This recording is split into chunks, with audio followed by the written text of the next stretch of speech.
I'm 62 years old. I've been around for a long time.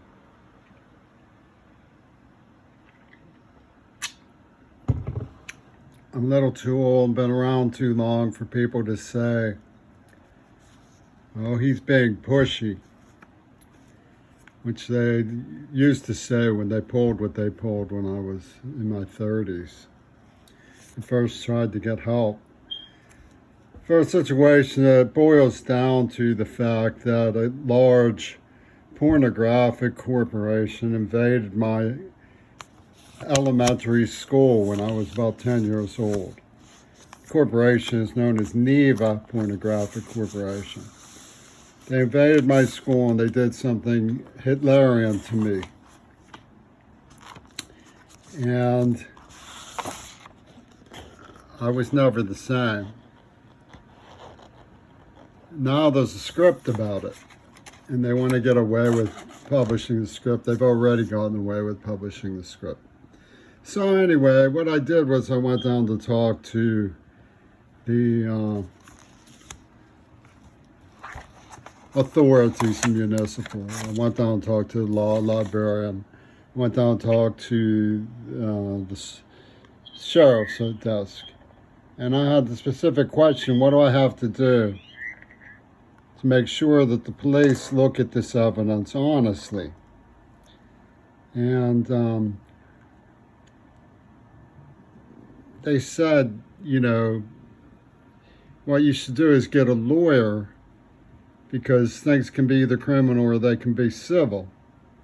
And if the attorney, pro bono attorney, goes with you to the police department, they can say, please, officer, we would like you to evaluate this evidence honestly.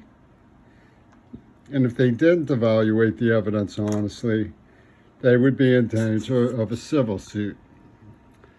So the people who are in attorneys at law, the people who are in attorneys at law laugh about men like me who just figure the civilities of our society should be extra normal, and if something's gone wrong, there must be some plausible explanation for it. And they laugh and they make off with your money and your girlfriend, and they get your mother to lie against you. They have parties on yachts, and they start World War III and all this other stuff. And they say that's the nature of reality, and the bridges they built fall. And that's just the way it is, they say. So what I'm going to do is walk you through the evidence. Some of the evidence that I have gathered here is nightmarishly consistent from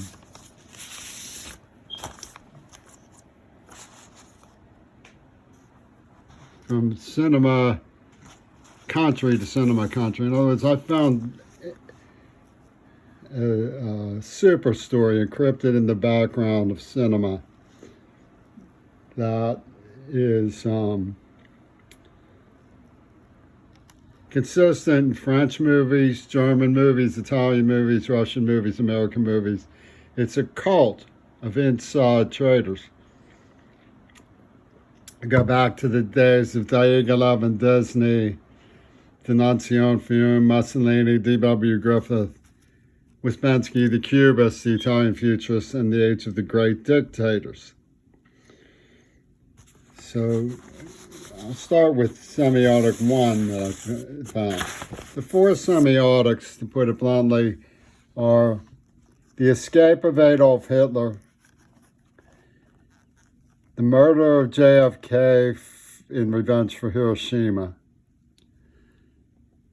the Two Virgins Pussy Ball game. There's even a telltale clip about that. Clock to the AIDS attack, which means AIDS was an attack. And then there's one of the masterminds, John Lennon pulled a Houdini, which repeats the initial theme, and they call it Casper, Lazarus, the Walrus. This is from one of the films. It's a consistent theme in film noir. And you can see why I understand and detect these things is because I'm deaf and use closed captions. So I see the words printed against the background. Let him escape, it says. So how does the preponderance of evidence build up over time to suggest that these corporate images from the pornographic industry that invaded my school when I was a child and tortured me, and now have a movie script that they've been making films about internationally, pertain to sum up as evidence of a case felony. Remember, I'm trying to get the police to take action on this. The Graham family were friends of Queen Elizabeth, and Rubin says, this is from Graham's book, no name no more Hitler, because I'm Lazarus, I'm raised from the dead. You see, Hitler is raised from the dead now. They let him escape. You see these images of Hitler nun on the wall behind me when I was a little boy. 3 Hitler nuns. My sister has that painting. And they have sent me the script. It's called the Neva Corporation. They were allowed to invade the school, Pittsburgh Public Schools, in broad daylight. I cried to the principal's office to get help, and they ignored me. Only 2 people would know, it says. Only 2 people would know.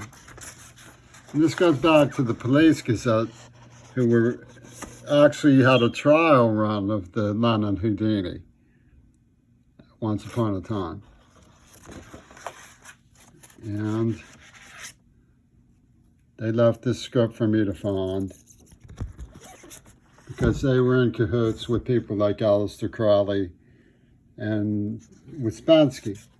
And they called it Casper for Friendly Ghosts, Lazarus back from the dead, and things like that, things like the walrus. And the second semiotic that I found pertains to the pussy ball game that they clocked to the AIDS attack, which proves that it was an attack. And I'll go through some of the semiotics. These are just sample envelopes of the material, by the way. It's not all of them by any means. It's in lots of films. I get tired of looking at in so many. But this was a Japanese film that they used the number 2 in the background of, and 2 in the background of the postal services who are sending the letters. And it's 2 virgins pussy ball.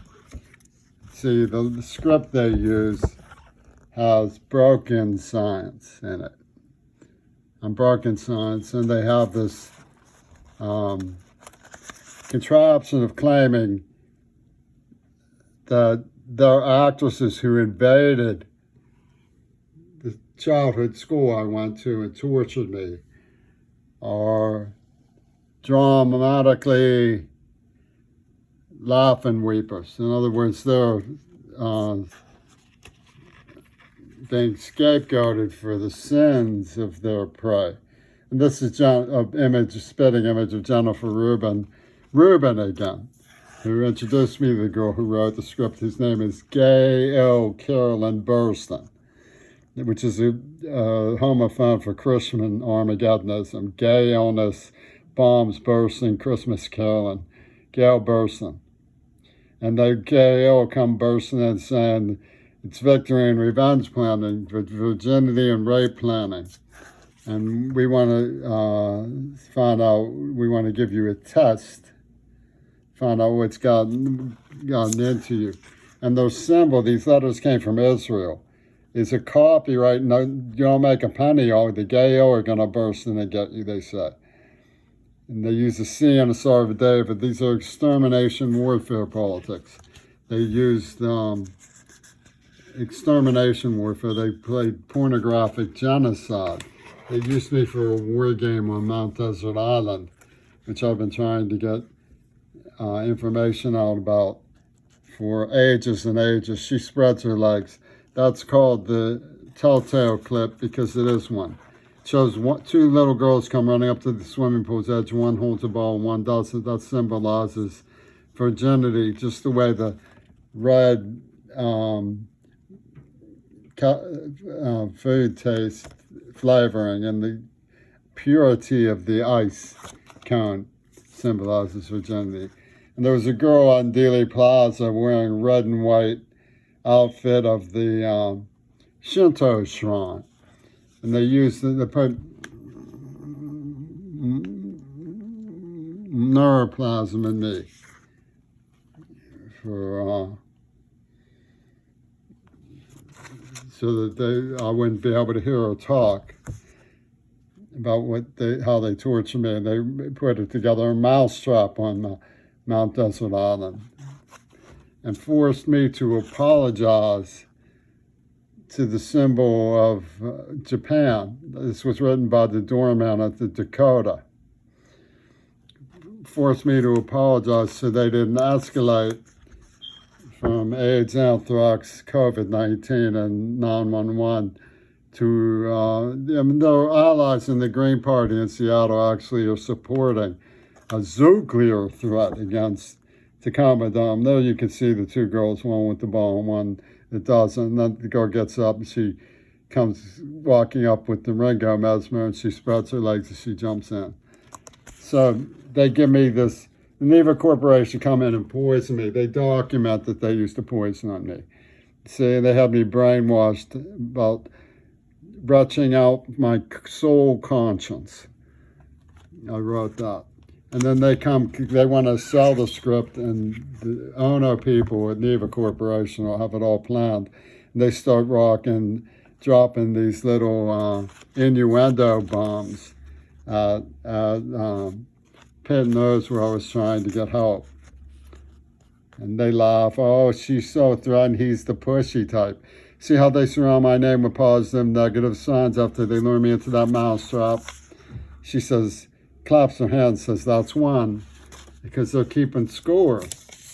The Neva Corporation followed me to Seattle where they were allowed to release COVID and brag about having the right to promote their script through Sound Mental Health, and who poisoned me in the mouth.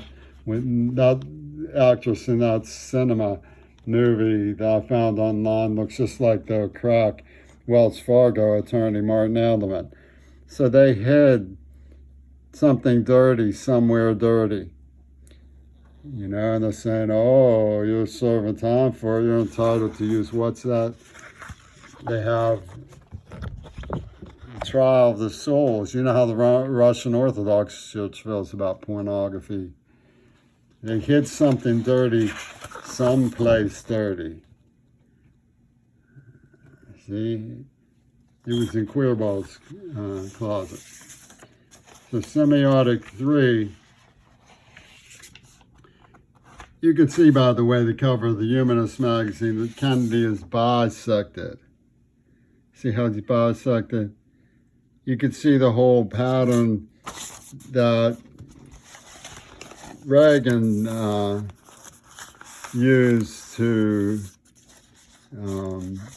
from cinema, they say to get him onto the street. See, they did. They wiggled it the same way to get him onto the Dealey Plaza street, where Reagan says, I'll do all the talking, all the ventriloquists. He was a brilliant ventriloquist. This goes back to Blas Sanders and Freddie Luigi of Italian cinema. But, you know, there's quite a bit of complicated material still getting worked here. But I promised to show you how they overlapped, went through the revolving door from reality to cinema. So why don't I get to that now? Here's the familiar image of Dealey Plaza. The limousine comes down the Stemmons freeway sign and puts on the brakes. You can see the brakes on the Bronson film. And while this was being done, Reagan was making a movie about the vehicle coming down. Here comes George, he says. Here comes George. It says, what does he say here? Okay, he says, start timing. Okay, so you get Reagan. He says, start timing.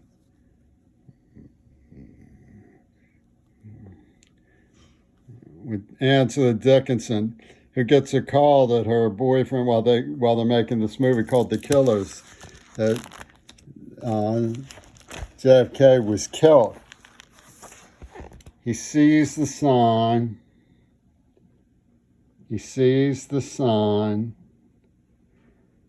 See, the car comes to the sign and waits, just like the Snelling Freeway sign. Waits. It says, let him get out of sight, give him 5 seconds, which is how long it took to kill Kennedy. He says, it's a tough one. He says, I think I can handle it. It was child's play compared to what they pulled for London Houdini. And then Angela Dickens shows up as a widow in a movie and says, all widows carry guns. That's how some of them become widows. And you see the real queer ball with the Bodle. And she's writing to Alan Dulles, dear Mr. Dulles, about a machine gun concealed in a tennis racket. It's Jackie Kennedy, Alan Dulles. And you can see the weapon in her hand as she puts it up to the throat of JFK and blows him away. You can see it. I'm not making that up. You can see it right there. And she holds it. She gets it right to the trajectory that you find in the Skull magazine. See, the trajectory is the same. You see, she's holding it to the exact same position. The trajectory, and they say, Hollywood's most daring bedroom scene. Inside the car with JFK. So, if you replay that, you see, I'm talking about that. Sometimes that's how they become. Oh, widows carry guns. So they're doing this Blaze Cinders routine back from the dead, blaze from the cinders. They're blazing from the cinders. They wait for Hitler. And Reagan does in a couple other of his gigs. He says, then bang, I was flat. I was out there in front for a while. Then bang, I was flat on my can. And he says, now you're going to remember this day for a long time. Look here. Look. Oswald, coming over the radio in the Odessa file, is Kennedy being killed. Coming over the radio, okay? It's November 22nd. Oswald morphs into Ronald. What else? Oswald's ID is December 7th, the anniversary of Pearl Harbor. You see what they did in the Japanese movie? 45 Champ 63. 45 Champ 63, huh? You're going to remember this day for an awfully long time.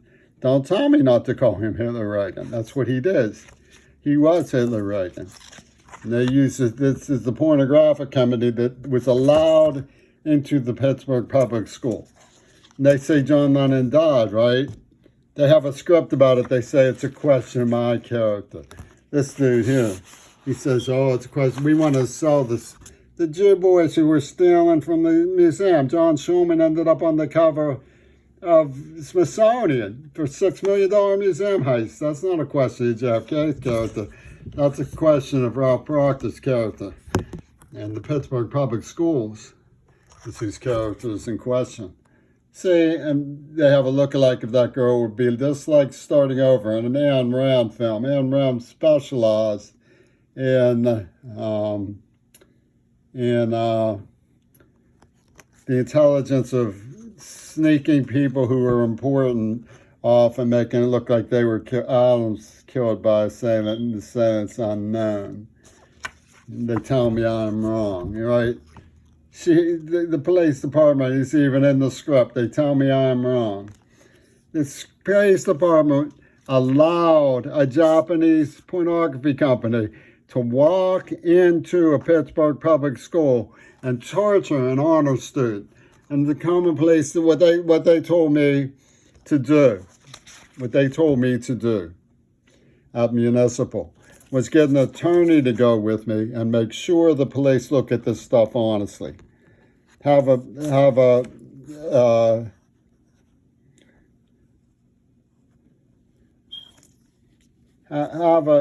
police make sure they look at the material honestly. So don't have them wiggle out or arrest you for. I have Parkinson's now. They tortured me. There's no telling what those police will do. They'll come to the part about John Lennon pulling a Houdini and go, lop, lop, lop, lop, lop. How I won the wars.